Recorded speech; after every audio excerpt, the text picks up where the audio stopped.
మహాభారతం వేదవ్యాసుడిచే రచింపబడ్డ గొప్ప కావ్యం. మహావిష్ణువు ఎత్తిన కృష్ణావతారానికి సాక్ష్యం. నిండు సభలో జూదం బలి తీసుకున్న ఒక ఆడదాని మానం.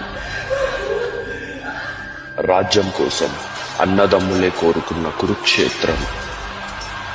మహాభారతం మన జీవితాల్లో ఉన్న సంబంధాలకి, సంగ్రామాలకి సమాధానాన్ని ఇస్తుంది. వ్యాసుడు మహాభారతాన్ని 18 పర్వాలుగా రాశాడు. అందులో ద్రోణాపర్వం గురించి మనం ఈ ఘట్టంలో చెప్పుకుందాం. ద్రోణాపర్వమే ఎందుకంటే మన సనాతన ధర్మంలో మాతృదేవోభవ, పితృదేవోభవ, ఆచార్య దేవోభవ అని అన్నారు.